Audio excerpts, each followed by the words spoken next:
of inches at a time, they're not necessarily turning their shoulders or their feet position.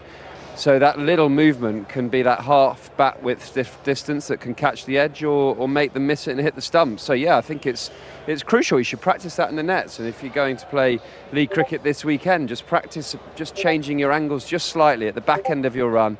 Just go a foot wider, but still imagine you're running in it off stump. And just work with that, because if there's no swing in the air, you suddenly get a different angle that you can work with. First wicket to go, Crawley. Bad shot, and we'll deal with this setup again in a minute. Is good bowling. Both of Crawley's wickets in both innings are bad batting. Poor batting. I don't understand why he's changed his guard to outside off, and that leads to him playing at deliveries wide outside off stump. It is a new ball pitch. We keep talking about it. He's a new ball bowler, so why wouldn't you just leave it and let the bowler come to you and see off the new ball? I know it's not the England way, right, but on this pitch, see off the new ball to a degree. If it's in your arc, your line, play drives. But he's moved outside off stump, and it's so wide, throwing his hands at it, I think that makes him very vulnerable. They saw the new ball off in Leeds, though. They made a concerted effort to do it, and that was Leeds. Yeah. So you got toe sort of there. Yeah. We're trying to come up with reasons why he'd change. I have no idea, because we had him stood here at the cart at the end of Leeds saying, well played, you're lining out beautifully. That's where he normally stands, on middle and off. For some reason, he's decided to go outside off. And what that does, it means that you lose your off stump a bit. You've moved, your off stump doesn't move, so you think that you've got balls outside your off stump that are tight, and they're not. And Stuart will also know as a bowler, if you see batters get on that side, it just makes your channel a little bit wider, so that you can bowl balls now that are a fraction wider, and Crawley, as he has done twice, goes and plays them. Is that a deliberate thing from Zach Crawley, or could that just be a mistake? We saw him marking off stump, didn't we? He marked off stump, and then he stood outside off stump. You'd hope an England opening batsman will take the right guard. I'd say that's a bare essential. You mark your guard, and then you stand on that guard. Well, if he's done a line there like that on off stump, he's not going to miss his mark like that. No, he's not. He's that far outside. He's made a conscious attempt to stand outside off stump, and when he's played so well in the second innings at Headingley, I don't understand why he would do that, because it's made him vulnerable outside off. But not just that, Wardy. People tinker, whatever we've seen. But on this surface, you need to see off that new ball. Even in this modern era, someone like Zach Crawley has got to he's just seen Shubman Gill and KL Rahul. If you see off that new ball, then it'll get so much easier. He's just let himself down twice in this game. We should pay homage to what he's done in this test match with the bat. Double in the first, big 100 in the second. No one's ever done that in the history of the game. He'll be wondering why he bothered opening the batting for the first bit of his career. When he come in at number 4 and done what he's done, it's outrageous, it's incredible. He's not showing any obvious signs. I mean, I'm a bowler, I'm always looking for little technical things where you could try and expose them. He's not shown any obvious signs of ways of a dismissal. He's played stylishly. He's played with huge responsibility under big pressure in his first 2 test matches as captain. It's breathtaking, to be honest. He deserves all the plaudits he's going to get, and you know, the future of Indian cricket, the future of Indian batting looks very bright. 6 runs and over, doable quickly. That's the run rate, 5.96. 6 runs and over, but without taking any risks, please, lads. Easy. Gentlemen, thanks very much indeed.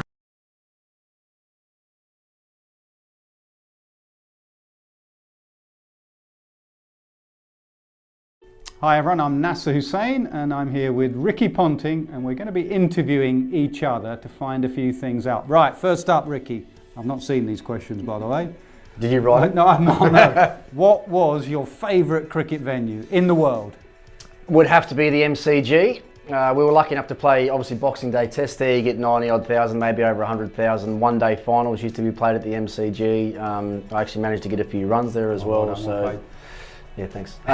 So I'd have to say the MCG. Utter nonsense. How can you choose the MCG over the MCC and Lord's Cricket Ground? This is the best place to play, if just for the lunches, to be honest. 0 test hundreds at That's Lord's. why. Have you not got 100 here? I've got a one day 100, no testing. You've got to be a good player to get 1 day 100 here. For me, Lords, absolutely. Right, next question. Best player you've played with? You've played with a few greats over the time. Yeah, best player would have to be Shane Warne.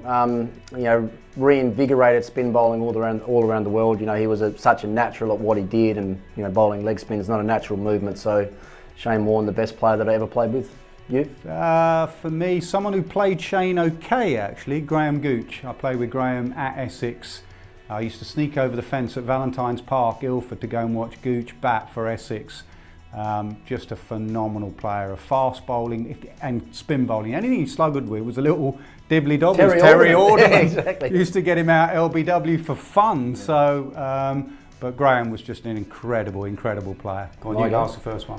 Something you admired about the other person's style of play? Oh, I mean, sickly question that is. Something I admired about Ricky.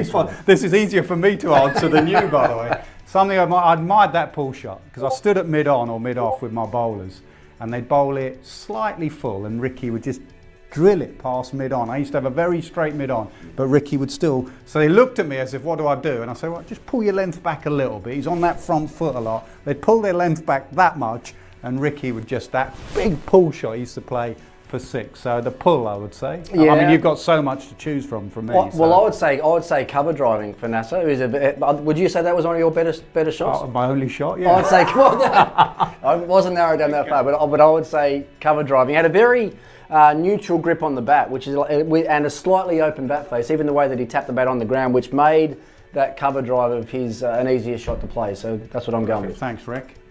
Best sledging memory?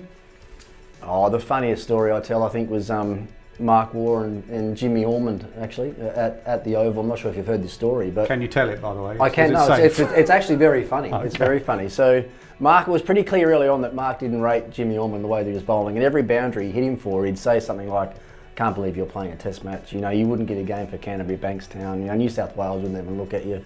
And this went on and on. Mark got 100.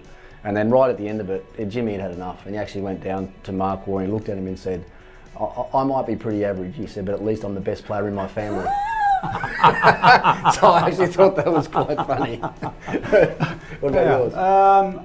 I've got 2, one very recent, one 2 days ago actually, but the one I was playing against Queensland. England were playing a warm-up game at Queensland, and Ian Healy was keeper and Stuart Law was at extra cover, and I'd played 5 years with Stewie Law at Essex, and Stewie Law said to Healy, he said, do you want to field her up in front of Nasser's nose at Silly Point? He gets out there, and Heels looked at me and went, with the size of that nose, you'd have to be 3 miles away in that field, Stewie. So, and the recent one is you on commentary the other day. Me? Yeah, you were waffling on about, because Australia had won 14 games in a row, and Ricky went, well, you know, we won 16 in a row as a test match. So all the commentary box were like, well done, Rick. And I said, well done, Rick, you've won 16 in a row, well done. And he looked at me with those eyes of yours. You're an angry man, aren't you? No, you said, did you even win 16 tests ever in your career, Hussein? So I got a little bite from you. I don't think I did. I checked with Richard, our statistician. I'm not sure we did, but that's a different story. Hang on, you know me better than that now. I think I've broken down a few barriers, haven't I, as far as being angry. We just did a replay of you getting out on this ground here, caught behind down the leg side, and 20 you were years angry. ago. That's 20 years. I thought I was an angry cricketer, but you are an angry cricketer. First impression of one another. Well, that's mine. My first and last was angry cricketer. I sledged him once in Melbourne. I might have mentioned his height in Melbourne. I got a volley of abuse from everyone, including Ponting, for the rest of that series. You mentioned my height. How much taller are you than me? Not a lot. But I didn't have anything else to abuse you on, so... Well, I would say the same thing, because I actually think you were quite a grumpy captain. Yeah. Is that fair to say? Yeah, well, I mean, when you're losing the Ashes in 11 days, I still hold the record for losing the Ashes in 11 days, by the way. What is there to be cheerful about? Not a lot. No. Angry man. Right. Go on, you go first. I'll go. Proudest moment in my career, easy one.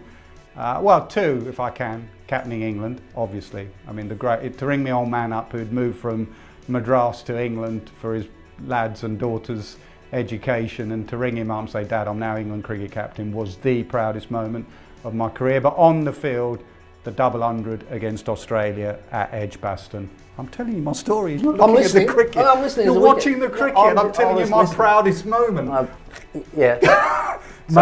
Most boundaries by an Englishman in an Ashes battle. Was it? Yeah, against McGrath and Warne. 207 with me mate Thorpe at the other end. What was your? Yeah, well, that was, I wasn't playing. I was sitting in the dressing room watching that one. If I had been out there sledging him, there's no way he would have got the 200 in that game. Proudest moments, probably similar. Test debut, like actually getting the chance to represent your country was a proud moment for me. I had my family over in Perth. We played Sri Lanka, so that was one.